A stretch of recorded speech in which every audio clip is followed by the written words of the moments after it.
தம் கிருபை பெரிதல்லோ என் ஜீவனிலும் அதே இம்மட்டும் காத்ததுவே இன்னும் தேவை கிருபை தாருமே இன்னும் தேவை கிருபை தாருமே. கர்த்தருக்கே மகிமை உண்டாவதாக. சேனைகளின் கர்த்தர் ஊழியத்தின் மூலம் 19/5/2024 இன்று நாம் அறியவிருக்கும் கிருபையின் வார்த்தைகள். சங்கீதம் 4:4. நீங்கள் கோபம் கொண்டாலும் பாவம் செய்யாதிருங்கள். கத்தோலிக்க வேதாகமத்தில் நாம் பார்த்தோமானால் சினமுற்றாலும் பாவம் செய்யாதிருங்கள் என்கின்றது. இந்த கிருபையின் வார்த்தைகள் மூலம் கர்த்தர் நமக்கு கூறும் அறிவுரையும் ஆலோசனையும் என்னவென்றால், நாம் கோபம் கொண்டாலும் பாவம் செய்யக்கூடாதாம். கோபம் உலகத்தில் உள்ள மனிதர்கள், மிருகங்கள், அப்படி அனைவருக்குமே கோபம் வரத்தான் செய்யும். ஆனால் இந்த கோபத்தில் நாம் பாவம் செய்யக்கூடாது.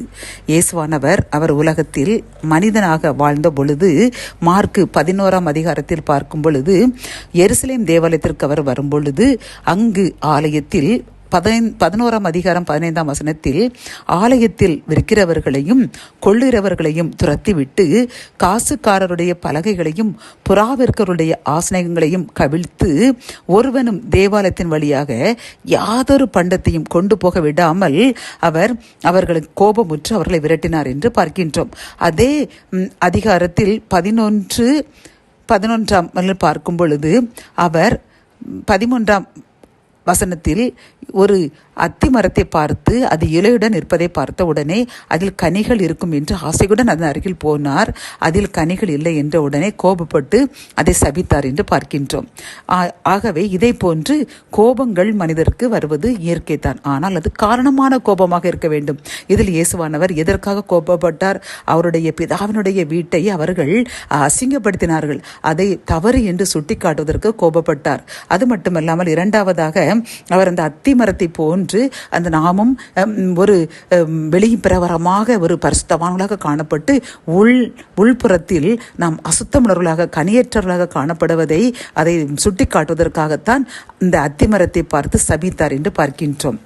இதே போன்று பிறரை திருத்துவதற்காக, பிறரை நல்வழிப்படுத்துவதற்காக நாம் கோபம் பட்டால் அது தவறு இல்லை. ஆனால் இதற்கு ஆதாரமாக ஆதியாகமம் 4 பார்த்தோம் என்றால், காயின் ஆபேல் என்று ஆதாமுக்கும் ஏவாளுக்கும் 2 பிள்ளைகள் இருந்தார்கள். இது நம் அனைவருக்குமே தெரியும். ஆபேலுடைய காணிக்கையை கர்த்தர் அங்கீகரித்தார். காயினின் காணிக்கையை கர்த்தர் நிராகரித்தார் என்று பார்க்கின்றோம். உடனே காயின் கோபப்பட்டு ஆபேலை கொலை செய்து விட்டான். இதற்கு உடனே பிதாவாகிய கடவுள் 4 பார்க்கும் பொழுது காயினை பார்த்து, நீ நிலத்தை பயிரிடும் போது அது தன் பலனை இனி உனக்கு கொடாது, நீ பூமியில் நிலையற்று அலையறவனாய் இருப்பா என்று அவனை சபித்தார் என்று பார்க்கின்றோம். என் அன்பு சகோதரனை சகோதரியை பார்த்தீர்களா? கோபத்தின் காரணமாக அவனை கொன்று இறுதியில் சாபத்தை வாங்கி கொண்டு வந்து விட்டான். அவனுடைய சந்ததியே சாபிக்கப்பட்டதாக காணப்பட்டது. ஆகவே நாமும் கோபம் கொண்டாலும் பாவம் செய்யக்கூடாது. சில பேர் கோபம் வந்த உடனே அவர்கள் வாயில் உள்ள சாபமான வார்த்தைகள் அவர்களை அறியாமலே வந்துவிடும். சில பேர் கெட்ட வார்த்தைகள் போடுவார்கள். சில பேர் இப்படி பிறரை அவமதித்து சில பேர் அடிப்பார்கள்.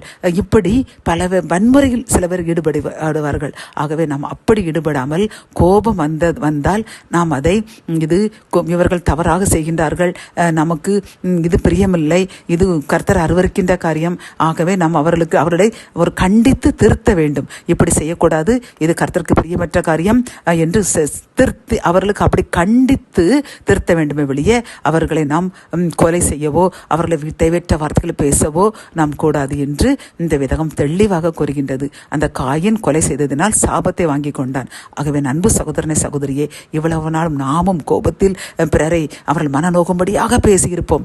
இது கர்த்தர் அருவருக்கின்ற விஷயம். ஆகவே இன்று நாம் அதற்காக மன்னிப்பு கேட்போம்.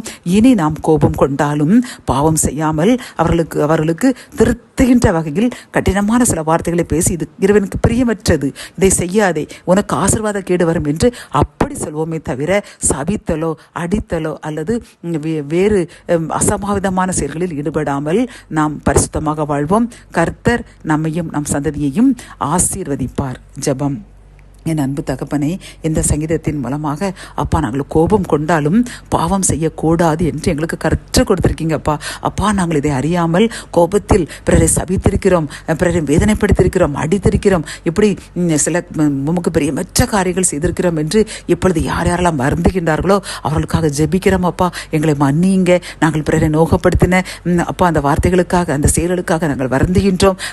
அதற்காக எங்களை அப்பா அந்த காயினை போல சபித்து விடாதீர்கள் அப்பா. எங்களை மன்னிங்க. நாங்கள் இனி ஒரு நாளும் கோபப்பட்டாலும் பிறரை வேதனைப்படுத்துகின்ற அப்பா பாவமான காரியங்கள் செய்ய மாட்டோம் என்று நாங்கள் உறுதியெடுக்கின்றோம். எங்கள் உறுதிமொழியை ஏற்றுக்கொள்ளுங்க. அதன் மூலம் நாங்கள் செய்த பாவத்தை மன்னித்து எங்களையும் எங்கள் சந்ததியும் ஆசீர்வதியுங்க.